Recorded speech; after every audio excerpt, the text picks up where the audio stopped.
the History of the World podcast, written and presented by Chris Hasler.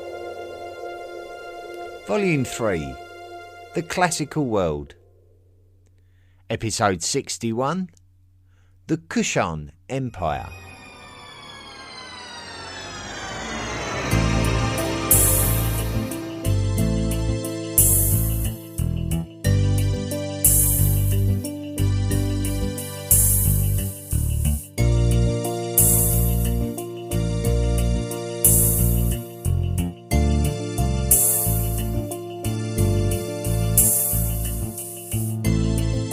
In this episode, we will be exploring a very interesting area of the world. Generally speaking, it's the lands centred around the modern country of Afghanistan. This area we have mentioned before in reference to the Hindu Kush mountain range. To the north, the Kazakh steppe. To the west, the lands of the Persian empires. To the east, the Indus Valley and the lands of India. And to the south, the Baluchistan coast of the Arabian Sea. It is a crossroad of cultures, with constant influence throughout history from the Persians, the nomads and merchants of the lowlands, and the Indian cultures. Firstly, we have to pick a place in time to start this episode. We know that the first major imperial force to influence this area were the Achaemenid Persians, who expanded into this area from the west during the 5th century BCE. The first major political shift of power here was when Alexander the Great marched eastwards from his Macedonian homelands, conquering the Achaemenids on the way. Alexander the Great reached the lands of the Indus Valley before his death. Very soon after his death, Chandragupta Maurya would come to prominence in the Indus Valley before taking control of the Magadha kingdom at its capital city of Pataliputra on the Ganges River, thereby establishing the Maurya Empire. Seleucus Nikaeta would take control of the easternmost lands of Alexander the Great's empire and therefore establish the Seleucid Empire. However, when Seleucus attempted to retake the lands of the Indus Valley back from Chandragupta Maurya, he would be unsuccessful, and the Mauryans would remain in control.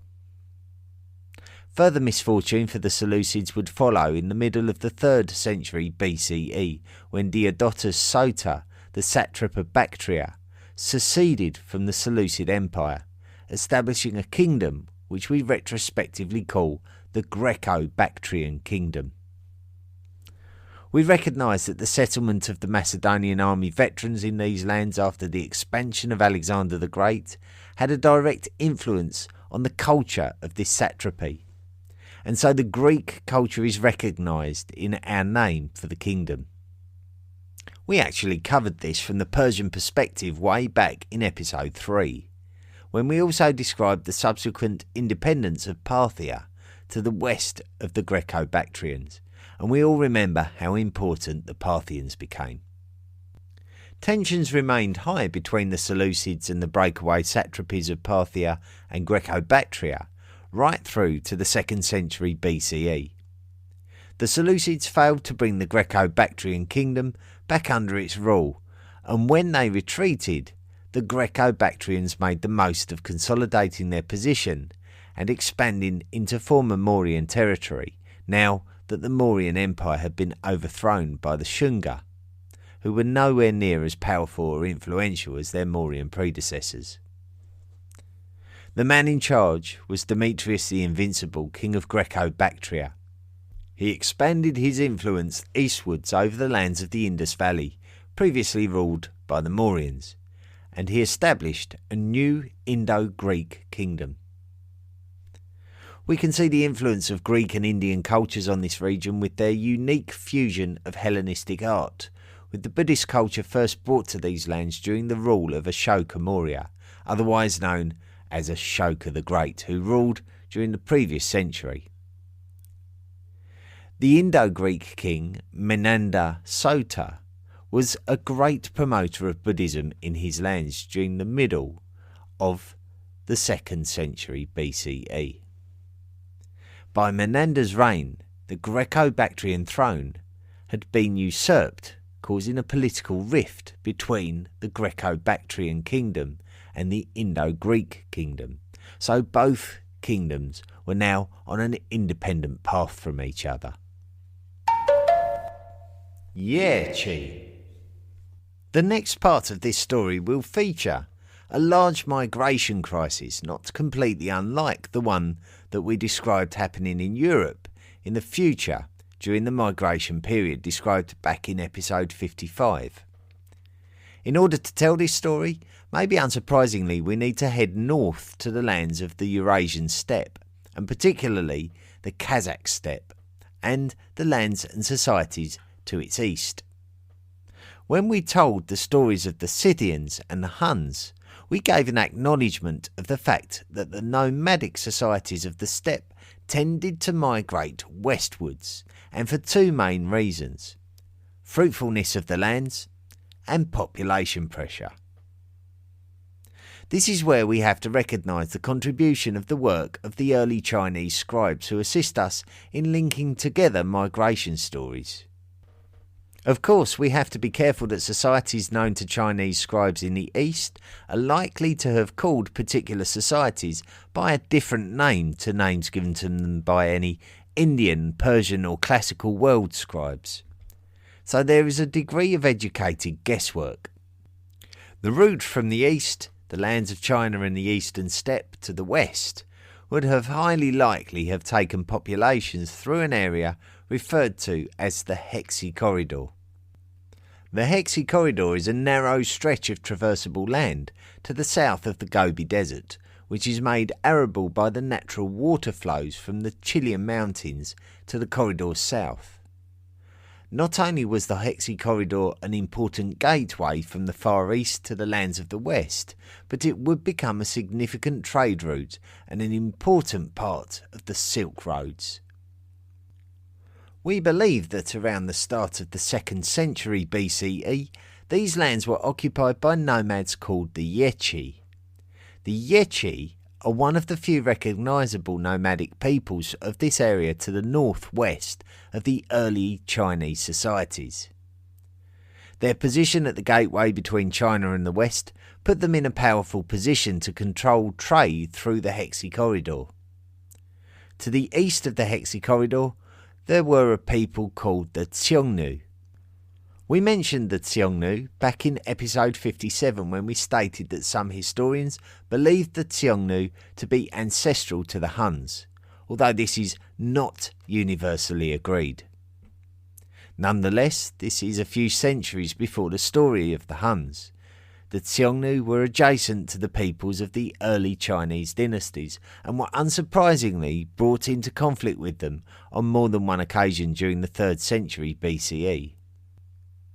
Xiongnu fortunes began to alter when a man called Modu Chanyu became their leader in around 209 BCE. Early in Modu Chanyu's reign, the Han took control of China, and in order to survive, the Xiongnu needed to take advantage of its location and surroundings by taking control of more and more land to the east of the Hexi Corridor. So, with the Xiongnu expansion to imperial levels to counterbalance the Han dynasty of China, the Yechi were forced westwards out of the Hexi Corridor into the lands of the Indo-European speaking Wusun culture of the steppe. The Yechi gave the Wusun a good beating, also killing their king, so they would take their lands and the Wusun were left to be subsumed by the expanding Xiongnu. As the Yechi expanded westwards, they would encroach on the lands of the Saka. The Saka are a Scythian culture who we mentioned in episode 56, who had been dealt a defeat a couple of centuries previous by Alexander the Great, who had expanded all the way from Europe with his Macedonian army. Now, The threat was coming from the east as the Yichi were expanding into their lands in and around the Ili River Valley, and the Saka were being forced westwards and southwards into the land of Sogdiana, Bactria and northern India. All of this was exacerbated by the return to strength of the Kushan, who were now bullying the Yichi from the east and pushing them west. The Saka would settle in the lands of the Indus Valley alongside the Indo-Greek kingdom. They would establish an Indo-Scythian kingdom, which during the following century, the 1st century BCE, would come under pressure from the west by the expanding Parthian Empire. So we can recognise a migration pattern that had seen traffic heading westwards into the Kazakh steppe and either turning southwards towards the Indus or westwards towards the Pontic-Caspian steppe, and this pattern turns up again and again in history.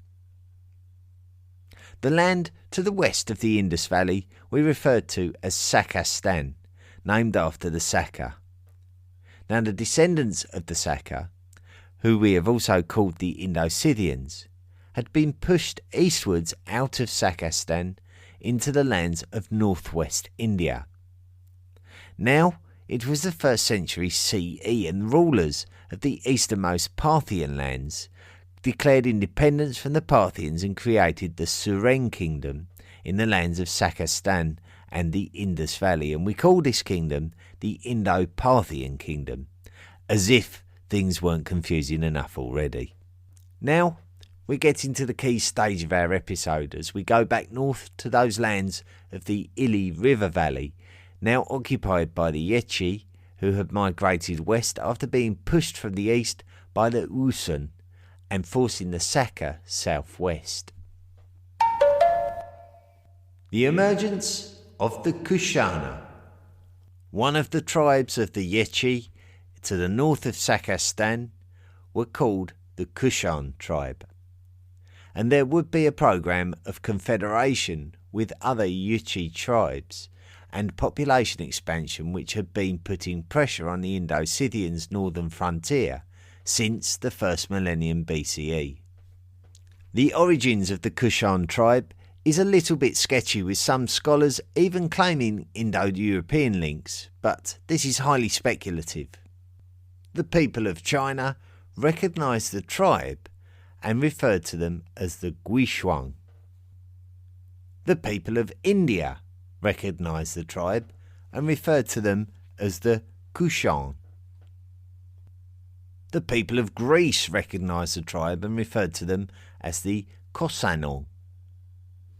The Kushan, and indeed the wider community of greater Yichi tribes, occupied a very important area of the world that would be the gateway between China and the rest of the world, and as such they would be occupying a very popular trade route that was becoming more popular as societies such as the Romans and the Persians became more prosperous. This was the crossroads of the ever-improving Silk Road, with growing trade between East and West in silk and silk garments, spices, ivory and jade. Societal affluence was feeding human luxury desire and creating the Silk Road trade route network that the Kushans were able to exploit for their own wealth and power. Kushan coins from the turn of the 1st millennium suggest an upsurge in activity and prosperity. The Kushans plugged a hole in this new prosperous trade route to China that linked the easternmost lands of the Roman Empire in the eastern Mediterranean and the adjoining Parthian Empire of the traditional lands of the Persian empires to the westernmost reaches of the Chinese Han dynasty, who were subjugating the lands around the Tarim Basin, previously controlled by the Xiongnu. So there was now a route from east to west controlled by powerful empires right the way along the entire route.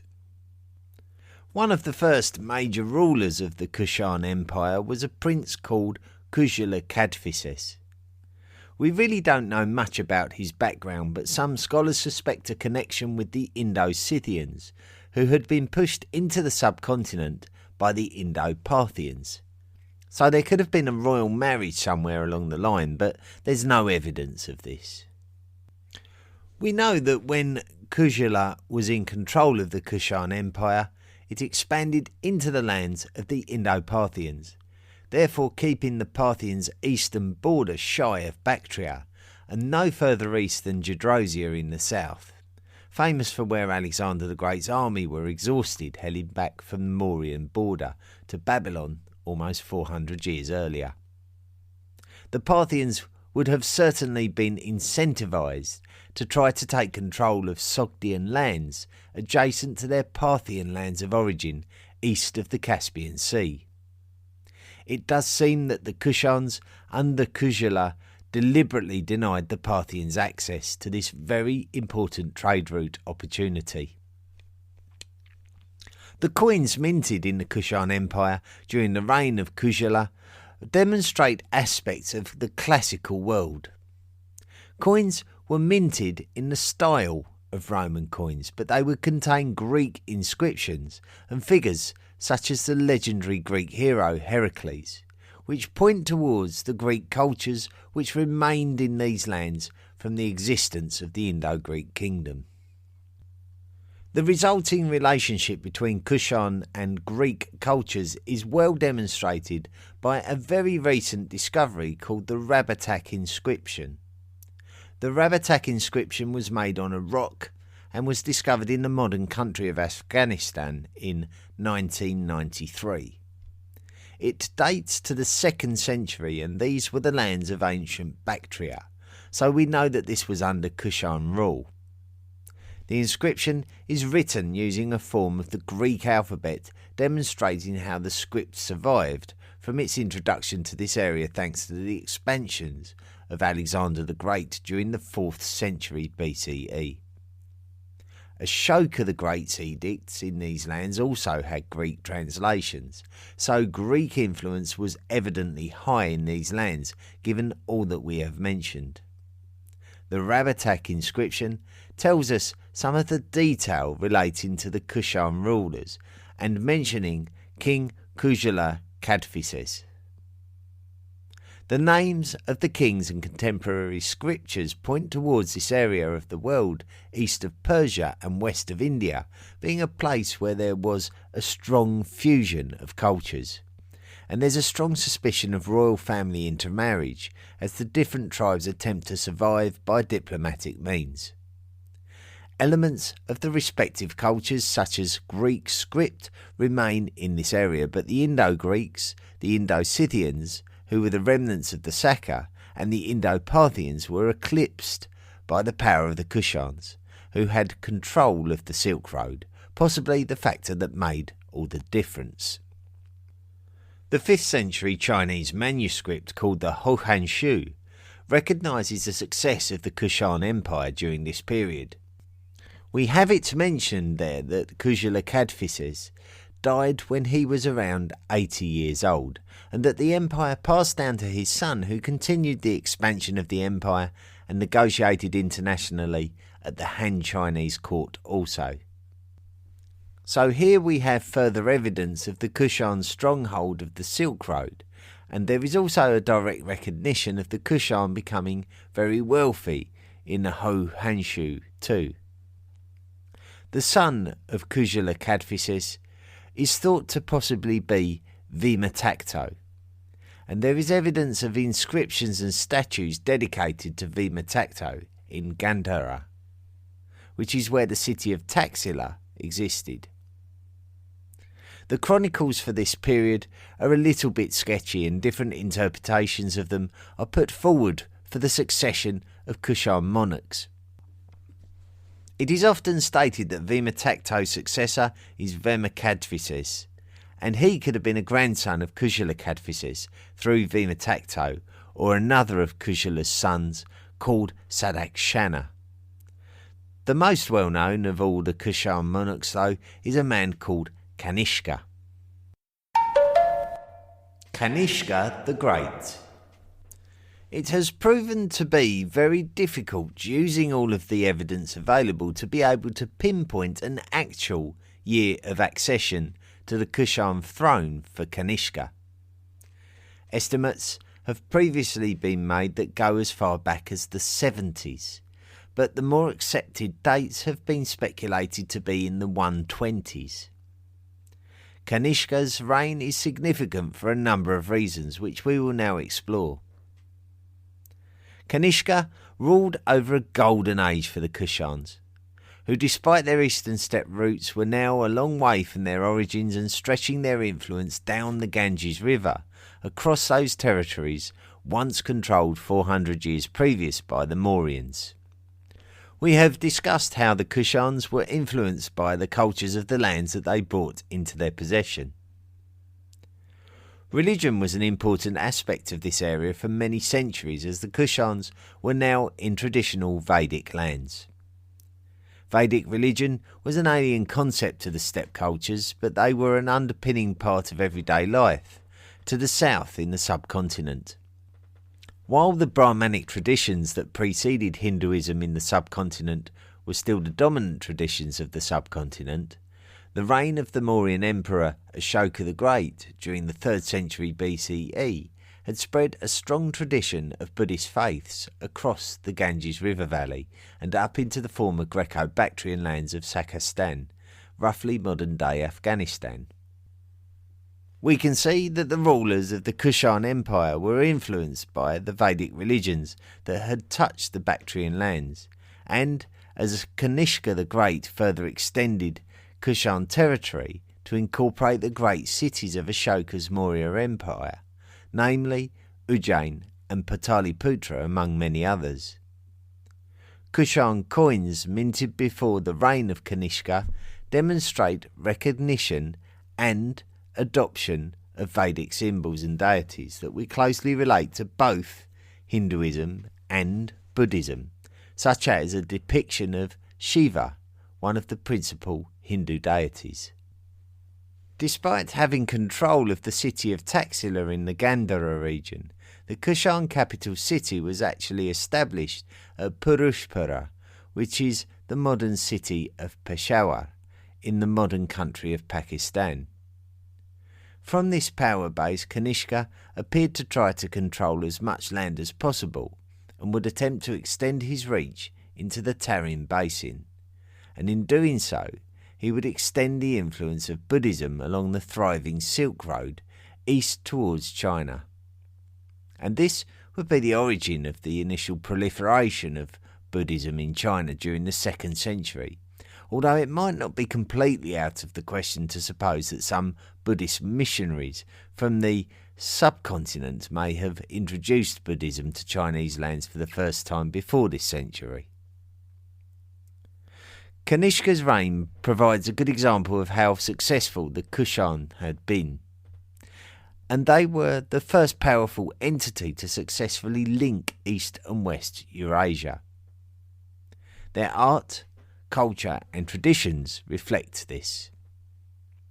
Coins show Kanishka showing respect to Zoroastrian deities as well as the Brahmanic and Greek deities as mentioned before, and indeed the Buddha. Depictions of the Buddha are created in classical world styles, showing a fusion of ideas. Buddhist scriptures tell us a story of how Kanishka converted to Buddhism after a heartless beginning which led him to being remorseful and embracing Buddhism. If this sounds similar to our story of Ashoka the Great, then this may not be entirely a coincidence, with there being a suspicion of overplaying the miraculous conversion by painting an exaggerated picture. Certainly promoters of Buddhism would have found it difficult to avoid this temptation. Kanishka is said to have organised the 4th Buddhist Council as recorded by Sarvastivada tradition, which differs from other Buddhist traditions that are grouped as the Theravada. The Sarvastivada tradition specifies Kanishka and the Kushan as a great influencer of Sarvastivada Buddhism.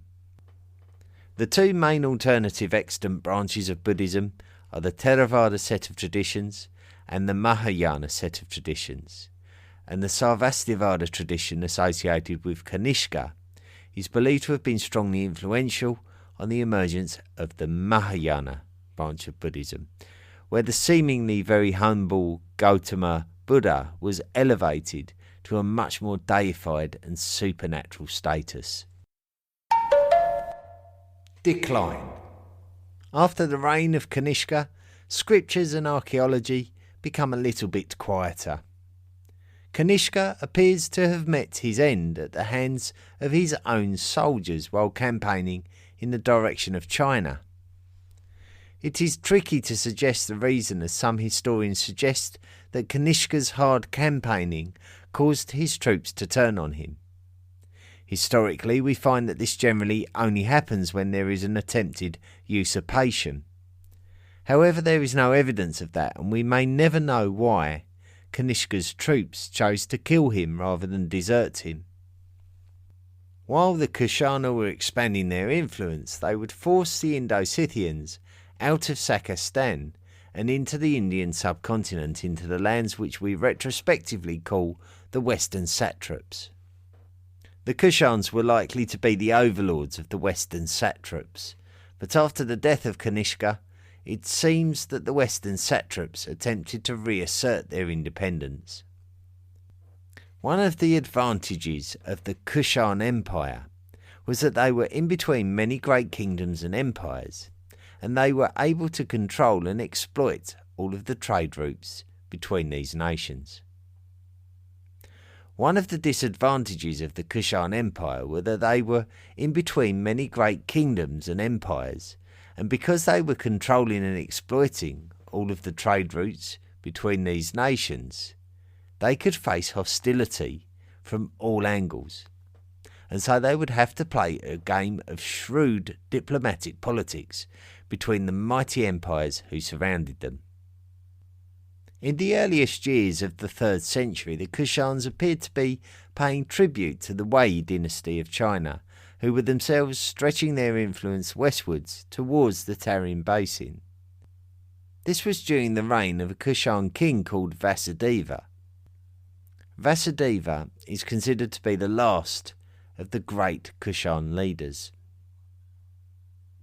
It was around the year 224 that the Parthian Empire fell, and this could have been good news for the Kushans, but for the fact that the Parthians had been removed from their lands by a new mighty empire called the Sasanians. The Sasanians pushed the Parthians from the west and conquered their lands, but they did not stop there. They pushed on into Kushan territory too. The Kushans were not able to resist the might of the Sasanians, and so the Sasanians swept aside the existing monarchy and established a new regime that effectively demoted the Kushan Empire into a vassal state to the Sasanians. The western satraps of Indo-Scythians would certainly be completely independent from the Kushans now, and the city of Balkh was now the capital city.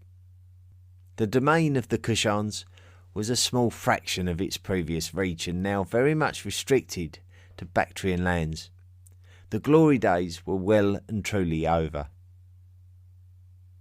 The new Kushano-Sasanian kingdom would be ruled by Kushanshahs and would continue to operate as a vassal state of the Sasanian Empire for some time to come. Interestingly, we have been able to track most of the Kushan development from the less obvious science of numismatology, which is the study of coins. Minted coins have told us so much about which cultures touched the Kushans, and which of those cultures meant the most to them, with art styles and deities encompassing the traditions of many of their neighbouring powers. Now, the coins were more humble and made reference to the Kushanshah name imposed on their rules, thanks to Persian influence. It was now the 4th century, and times were changing, as were the most powerful rulers of the lands of southern Asia.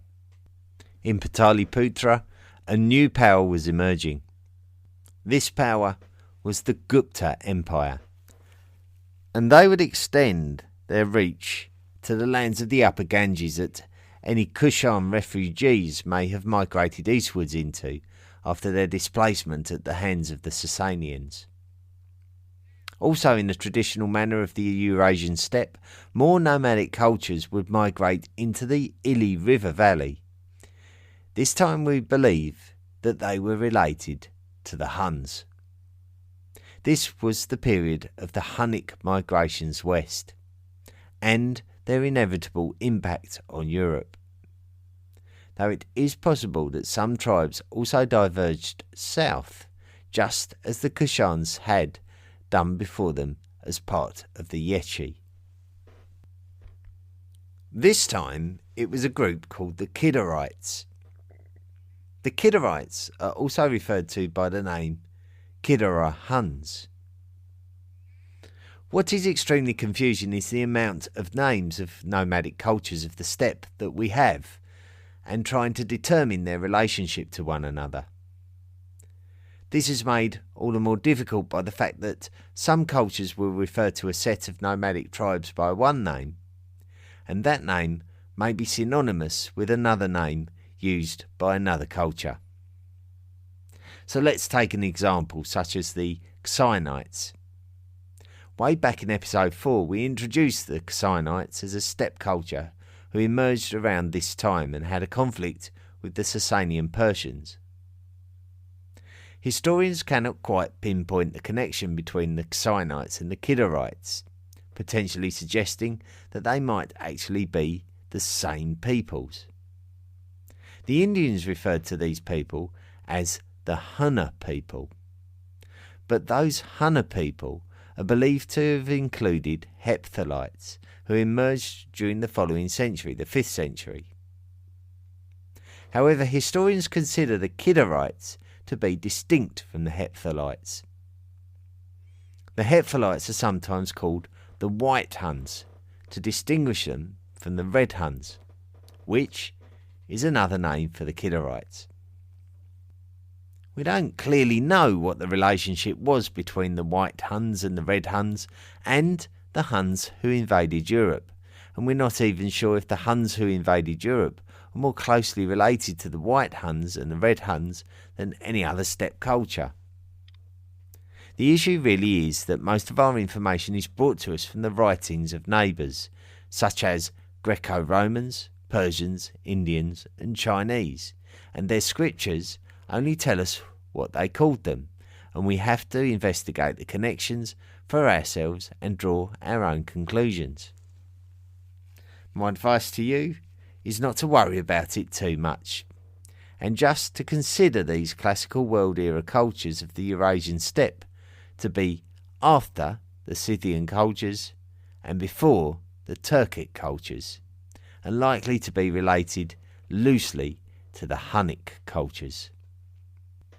What we can say is that the Kidarites migrated southwards into Bactria, where they replaced the Kushano-Sasanians, and then they pushed on to Kashmir and Punjab within the lands of the Gupta Empire of India, where they soaked up any remnants of the Kushans to the point where their name disappears from history.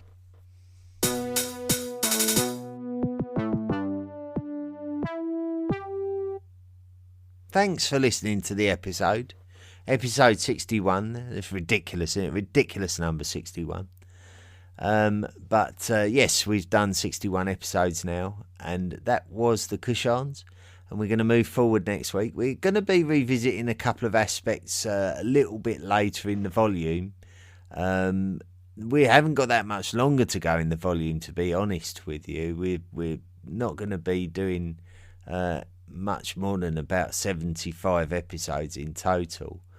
But one or two of the aspects that have cropped up in that area are the Buddhist migrations and also the Silk Roads. So we need to probably talk a little bit more about those two subjects sometime later on. But next week we're going to stay with the chronology, and we're going to be looking at the emergence of the Gupta Empire, all the way on the other side of the Indian subcontinent. But of course, the migration of the empire will be touching back upon the lands of the Indus Valley and that kind of area. So very much the next natural stage of the Indian subcontinental story.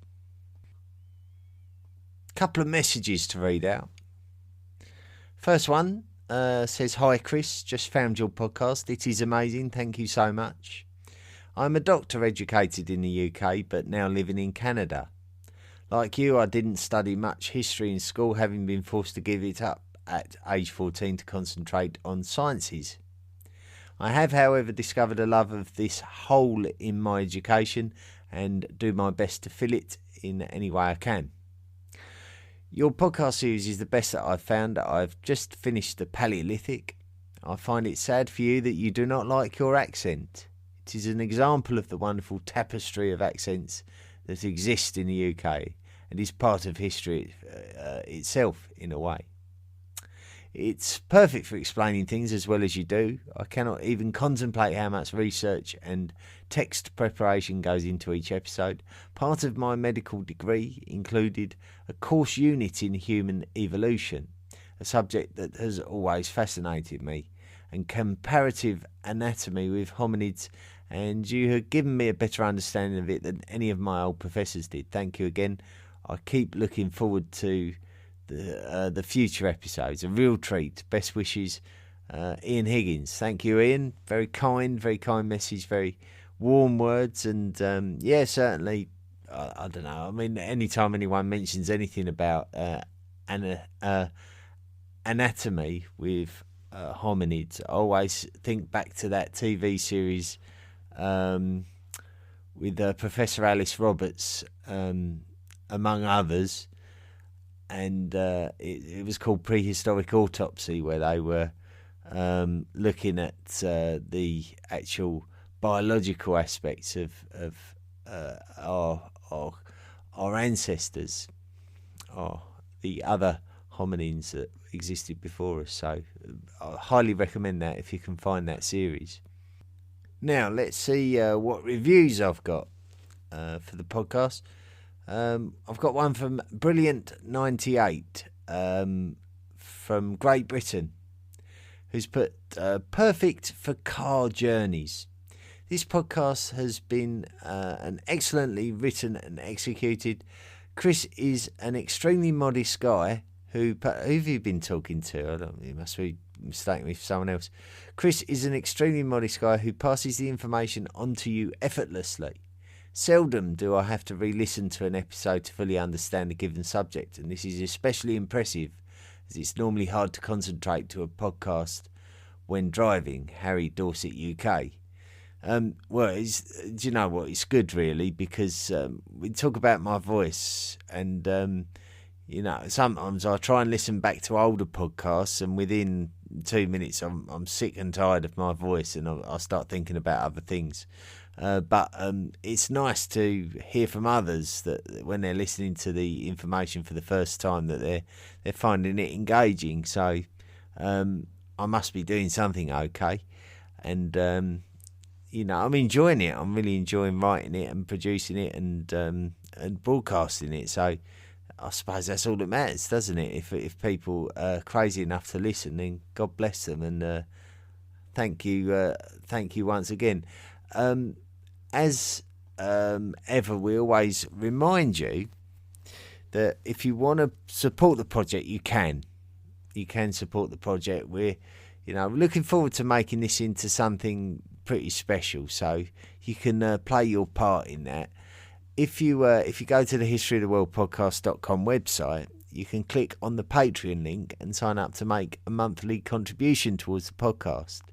And you can make a contribution for as little as $1 a month. And whenever you do make any kind of contribution towards the podcast, you earn the distinction of being a member of the History of the World podcast Illuminati.